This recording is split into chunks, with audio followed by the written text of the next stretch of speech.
كامله كتكون عنده واحد 2 ساعات د العسه، يعني كنطلع انا الاول ندوز 600 او 700 فلوكه خارجه مع بعضياتهم.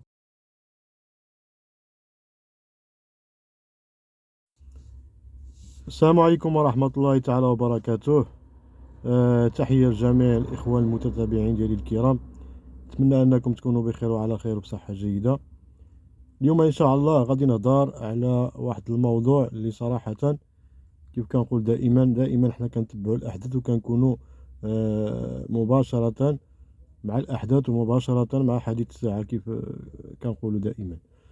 الموضوع ديالنا اخوتي غيتعلق اليوم بالحوادث السير او حوادث اللي كتكون كارثيه داخل البحر.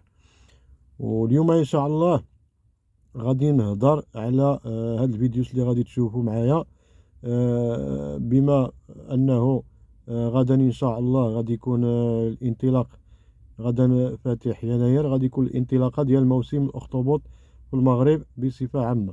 وهذا الموسم كيكون فيه 3 شهور، وكيكون جميع البحاره والربابنه والمجهزين كيستناو هذا الموسم، يعني بأحر الصبر، بفارغ الصبر البدايه ديالو.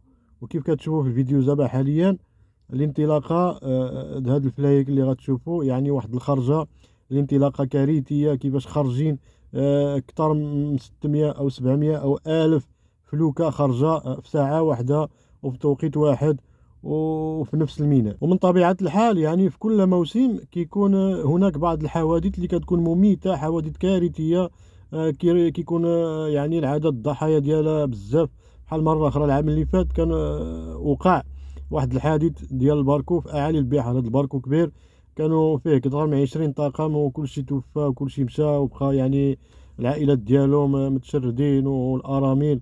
وهذا الشيء هذا اليوم غادي نهضروا عليه باش نعطيو واحد التوعيه للاخوان اللي باقي في المناطق باقي ما خرجوش، باش يكونوا على علم بالمسؤوليه يعني وبالمعاناه، ونحسوهم يعني بالمخاطر وكيفاش الانسان خصو ينافيغي وكيفاش يتفادى هذه الحوادث. وفي نفس الوقت حتى نتوما المتابعين ديالي الكرام غادي تكونوا يعني على درايه بهاد الانطلاقه، وعلى درايه يعني كيفاش كتكون الخرجه وعلاش كيخرجوا قبل.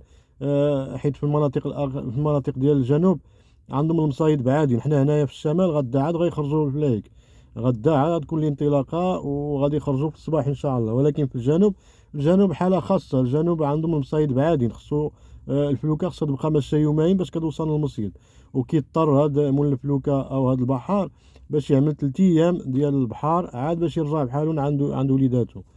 وكيف شفنا يعني في المقرر الوزاري الاخير بان هاد صحاب الفلايك او هاد البواطل ديال الصحراء خصت لهم واحد الكوطه، يعني الوزاره خصت لهم واحد الكوطه ديال 1411 كيلو لكل فلوكه.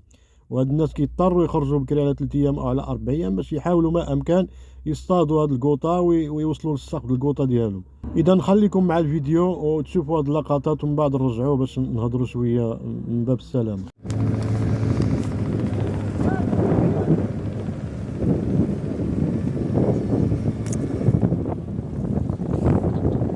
السواد وعلى مولانا يوسف، يلا على مولانا ودا.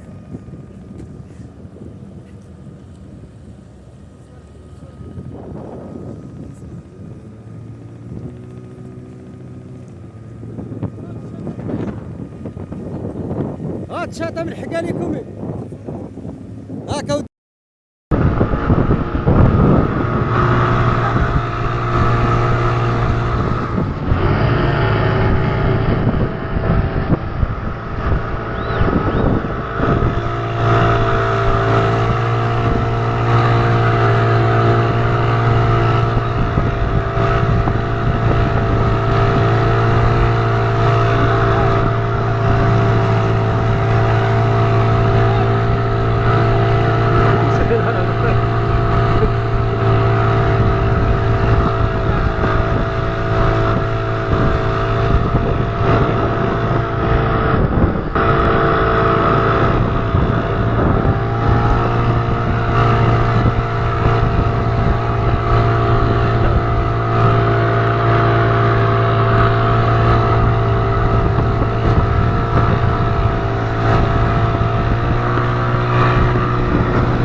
بالضبط من ميناء طنطا.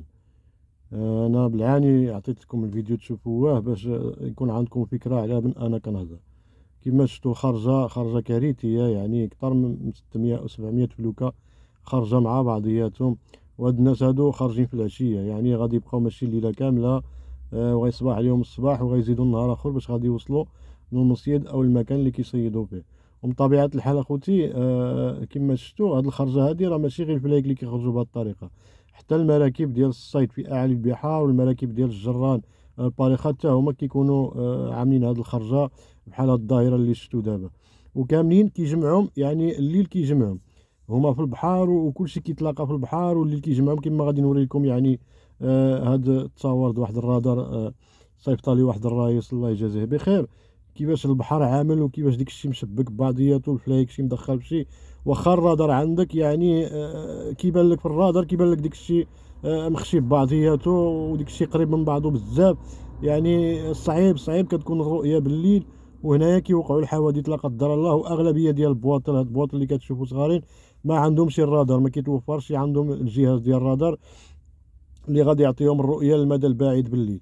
وهنايا كيوقعوا كيف قلت لكم كيوقعوا حوادث كارثيه، لان كيكون الباركو ديال الجر اعالي البحر او الجران عنده الرادار وكيتشوف الفلوكه مثلا قريبه ليلو او مجه ليلو، هو كيبعد منا ولكن هي ما كتشوفوش وكتصدق كتصطادم فيه او كيصطادم فيه واحد اخر.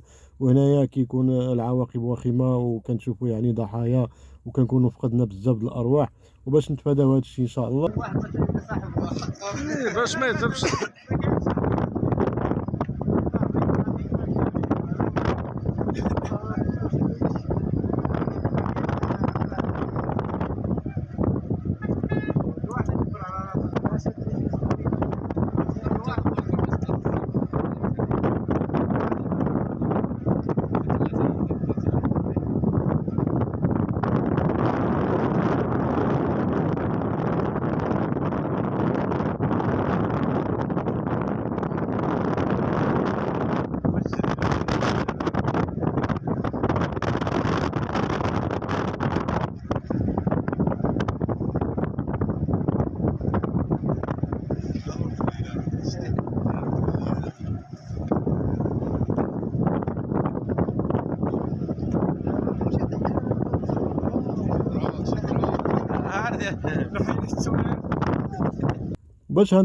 باش نتفاداو يعني هاد المشاكل وهاد المعاناة وهاد الاصطدامات.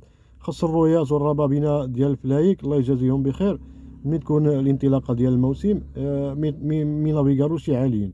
كما كنقولوا حنايا ما تبعدش على لاكوت بزاف، خلي بينك وبين لاكوت واحد نص ميل ومشي فيها هكذاك حتى توصل للمصيد ديالك.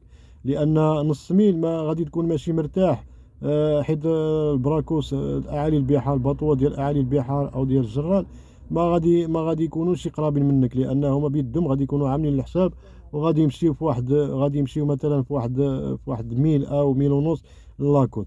وهنا غادي نكونوا حنايا يعني كاملين ساهمنا في الحفاظ على الارواح ديال البحاره وديال الطاقم اللي معانا. ملي كنقول نص ميل وهو يعني واحد 600 د المترو بعيد على لاكوت، باش يعرفوا المتتبعين ديالي الكرام. حيت حنايا في البحر كنهضروا اللغه ديالنا كنهضروا بالميل، كنقيسوا المسافه بالميل. كيف قلت لكم يعني 600 ميل غادي تكون 600 متر غادي تكون مناسبه لهاد البحارات الصيد التقليدي، لانهم ما كيتوفروش على الجهاز ديال الرادار.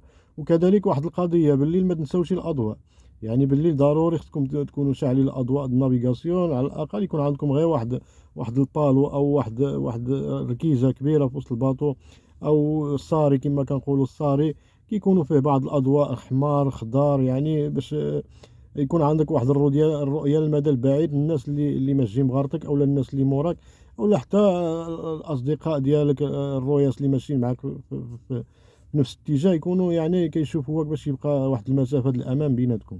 هنايا غادي تكونوا يعني بالنسبه للروياس اللي عندهم المراكب ديال الجران او ديال اعالي البحار.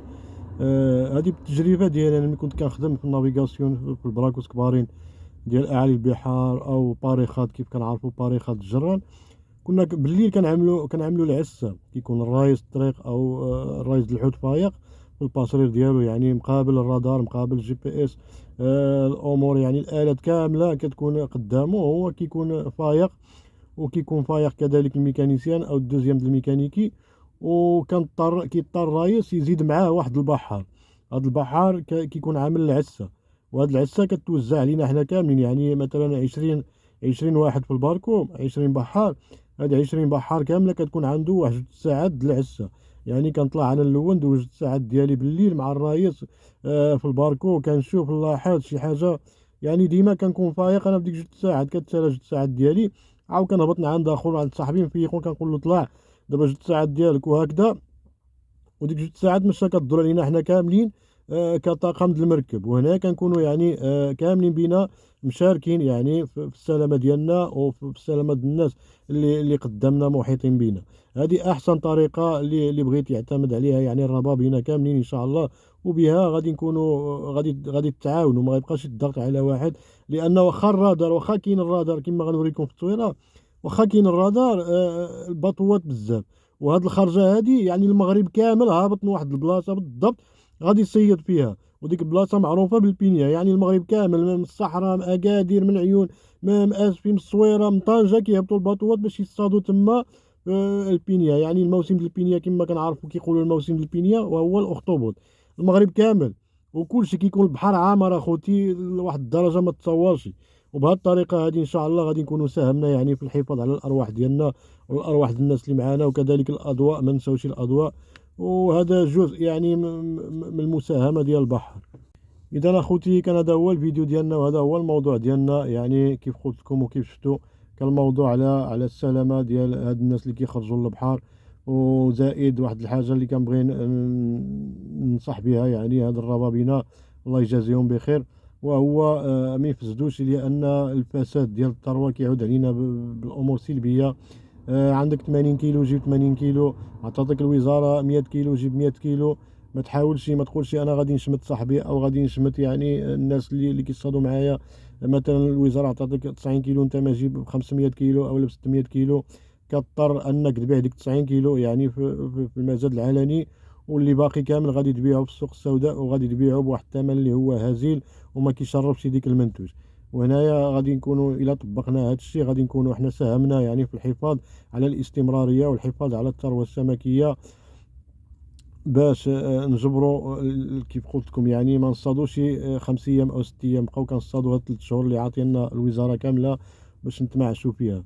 وهنايا كنبغي نقول لكم شكرا على المتابعه ديالكم، وكنحييكم يعني على التعليقات ديالكم، وكذلك على اللايكات ديالكم. وشكرا للناس اللي كتشجعنا واللي كتدعمنا. وكنتمنى السلامه للبحاره اللي في البحر، والمرجو اخذ الحيطه والحذر، لان السلامه ديالكم هي اول حاجه. وتحياتي لكم، والسلام عليكم ورحمه الله تعالى وبركاته.